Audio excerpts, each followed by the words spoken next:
What's up guys, Musty here, and Portland is happening, and I'm waiting on the bus right now. We are in this nice little transit facility, local to me. I'm taking a bus to Chicago, and I will be jumping on a plane tomorrow morning, really early. So I can't express how excited I am.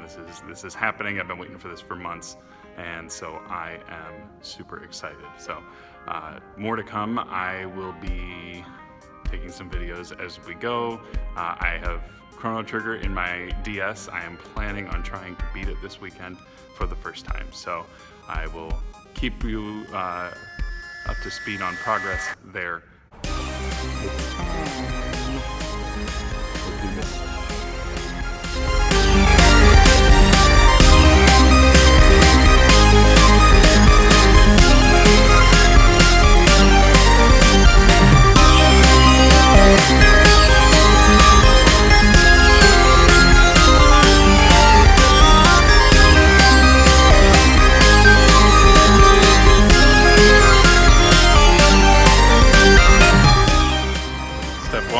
Survived the cramped bus ride. I am awaiting my father to pick me up, so he should be around here soon. But flight's not till tomorrow, so I planned that out. Gave myself plenty of time so that I could account for this type of thing. So should be rolling. So we'll see you tomorrow.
So this is what's called a Sega Dreamcast Partners model. There's less than 200 in the world.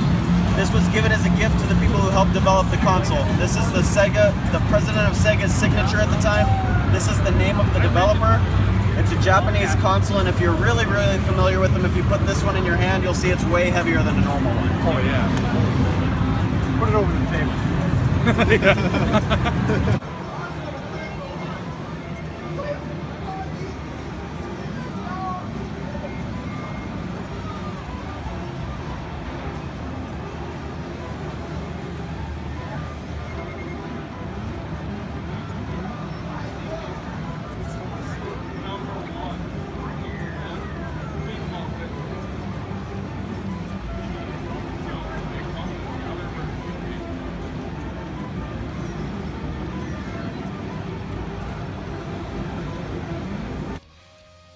So PRGE was pretty amazing, and even though I have some limited amount of footage, I did want to say a couple things about the people who I got to enjoy this event with. I did share a room with Dean from Round 2 Gaming, It's Rocket Sauce, and Rob from NES Depot. I mentioned all of them in previous videos. I also wanted to give a big thank you to the Q Dogs, both Mighty Q Dog and Mrs. Q Dog, for having us over on Thursday night to watch the Bears-Packers game and then the Cubs and Dodgers game. Your hospitality was fantastic. It was really nice to get to meet you guys in person and see your house and the giant swing set in the backyard. It was a lot of fun. So again, thank you. And Melissa's brother, can't forget, thank you. You were a lot of fun. I hope you do join the Cartridge Club. I think it'd be a good place for you. So, with all of that aside, Friday I do have some footage you saw of the arcade. So Friday the arcade opened.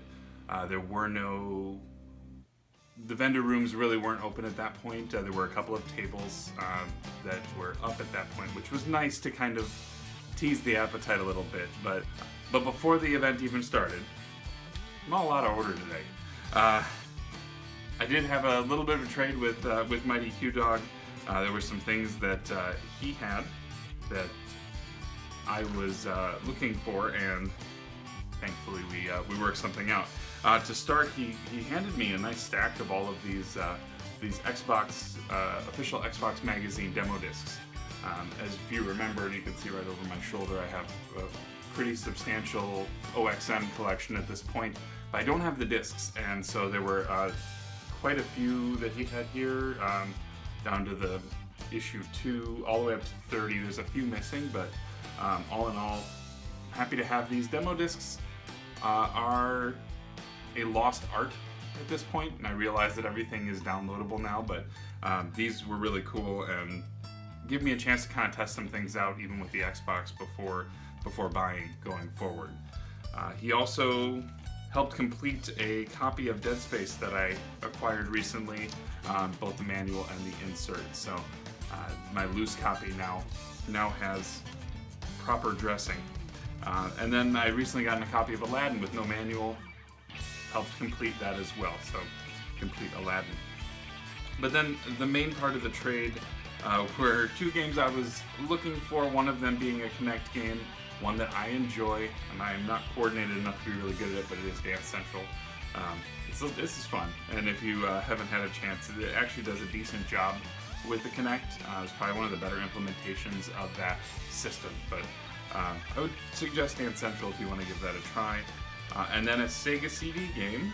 This is Sylphid, which is a shooter, kind of looks on the outside a little bit like a Star Fox type game, kind of that 3D polygonal shooter, and it's regarded as one of the better Sega CD games. So happy to have that nice little protective case as well. So going into Saturday we got up nice and early. It was, we got down there and got in line and sat for probably about 2 hours until they opened the doors for us, and it was kind of a mad dash once the doors opened. I didn't really have a good feel for where I was going at that point. One of the things they did for us in line was they gave everyone a Atari 2600 cartridge, and they said that of all of the cartridges they handed out, the 3 of them were modded, and if you happened to get one of the modded ones, you would win a prize, and you could go claim your prize if you could find out a way to play them. Thankfully, there were plenty of 2600s around. It was relatively easy to test these out, but alas, no winners of the group, and a couple people didn't want their 2600 games, so they gave them to me. So thank you guys, that's awesome of you. So we have a copy of Moon Patrol, a copy of Phoenix, which I played the cab for this, and it plays a lot like a Galaga or sort of Space Invaders clone. And then a copy of Raiders of the Lost Ark. One of the other things that I picked up Atari-wise was this nice art book. So the Art of Atari is a book that just recently was released that has a lot of the pictures of the box art and concept art for a lot of titles for the system. And the Atari, again, is my first system. I grew up on it, and it was kind of nice to be able to see, look through this. I've only paged through it a little bit. There's some story on the dig in Alamogordo and some of the other titles, but it's a beautiful book. Great coffee table, just nice to sort of page through. So, Art of Atari, go find it. I know that Amazon is doing a sale right now on this to get it pretty close to what it was at the convention. It normally goes for like $40, so check it out if you are at all interested. The big main dash that I made right away, because I didn't know how many books he would have, but I went straight to Pat's table, Pat the NES Punk. As you all know, he recently put out his Ultimate Nintendo Guide to the NES Library, and these things are heavy, and I didn't have a feel for how many boxes of books that he would bring, so I didn't want to miss out if he decided to go light. So I went and picked it up right away, but this is, again, a fantastic book, and if you get the opportunity to acquire this either by convention or some other means, I would highly recommend it. I know that it's expensive to ship just because of its size and its weight, but this will be something that I will be looking through, especially after this weekend, and I'll explain that later. I'm going to need a little guidance going forward after this weekend. So, great book. Thank you, Pat. So Super Nintendo was kind of light for me on this trip. I had really planned ahead to try and acquire as much of my 2 top lists as I could.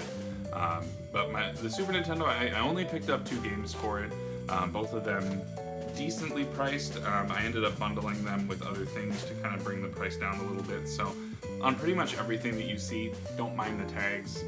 They are the asking price, but I did not pay that in every scenario, and in some situations I went way under those. But I did manage to get a copy of The Death and Return of Superman, which is a beat 'em up, and a copy of Out of This World. So again, 2 more toward the Super Nintendo list. Those were very nice pickups. The Cartridge Club in January is going to be playing this game, and I managed to first found the DS copy of it, because I didn't know, I wasn't seeing a copy of the 360 version, but I managed to find them both.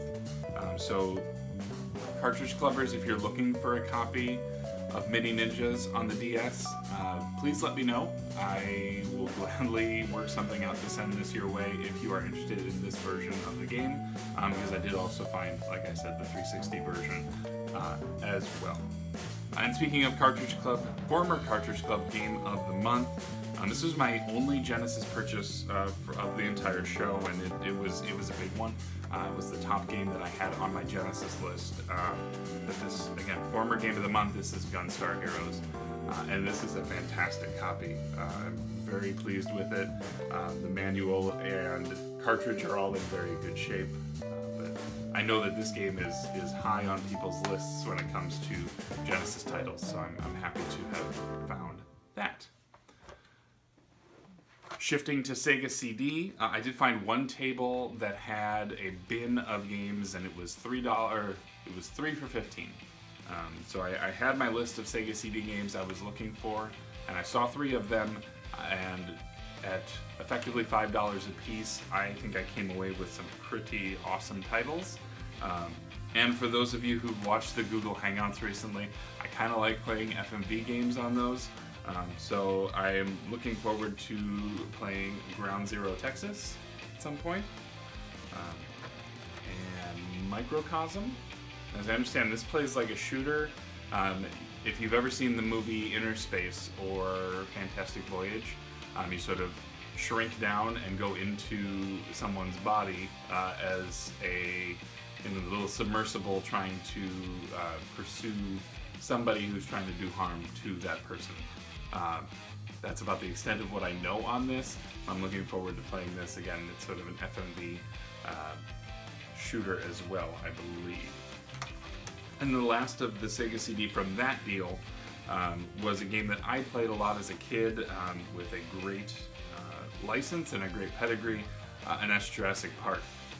Now, unlike the Genesis game, which is more of a platformer, this plays like Myst. It is from a first-person perspective, but you are in rooms, you are finding keys and unlocking things and turning on computers and going around the park and solving puzzles. So Jurassic Park, this was one that was extremely high on my Genesis list. So I ended up getting those three for $15 in total, and I think these two in particular are at least 10, so I feel like I got a pretty good deal there. So then that brings me to NES, and day one my focus on the NES was that top 100 list, and I wanted to hit that list really, really hard because I knew that some of the titles that I'm looking for are getting to be pretty sought after, and so chasing those down was going to be something that I needed to do. Now I did actually pick up one thing I picked up was this nice clean copy of Adventure of Link. I kind of decided that with my Zelda titles I wanted them complete, so I did this. This actually has plastic around the cartridge. The plastic has a hole cut around this spot here, so you can still see the gold cart in there. But it is in super great shape. So I'm happy to have a nice upgrade on a cleaner copy of this for me. But jumping on that top 100 list, after I went to Pat's table to get his book, I went straight to John Riggs' table. If you don't know who John Riggs is, he does a lot of reproductions, and he's a pretty big YouTuber personality, and he's been on Metal Jesus' channel from time to time. So he had a bunch of his duplicates that he was bringing, and so I rifled through them and managed to find one that was on the list. So I now have a copy of Kicks. So this was a great way to kicks off the weekend because this was one of my first purchases. Label's in pretty good shape. I do need to get the glue out to get this top piece to sit back down again, but Kicks is a lot of people have fun with this. It's an interesting puzzle game, but I'm happy to find that. This game eluded me at the Midwest Gaming Classic. I had almost been able to swing a deal for it, but it escaped me. So I managed to find a copy of Power Blade. So I now have that nice platformer. Plays a little bit like Mega Man. Another one that's kind of uncommon, and one that I know that a couple people are looking for just in the Cartridge Club, and that's Adventures of LOLO 3. So I got that. I actually bundled that with the Death and Return of Superman. It came with the manual too, so pretty nice, nice copy there. Happy to find LOLO. Which brings me to the last two that go toward my list, and these, thankfully I had some trade. These are a little bit pricier titles, but I was able to buy down the price quite a bit with trade toward them. One of them, in fact I'll show you this one first, and this one actually completes my Mega Man collection on the NES, and that's Mega Man 5. So I now have all 6 titles in the Mega Man series on the NES. Again, fantastic label. He had 2 copies, and he let me pick the one that I wanted, and this was the one.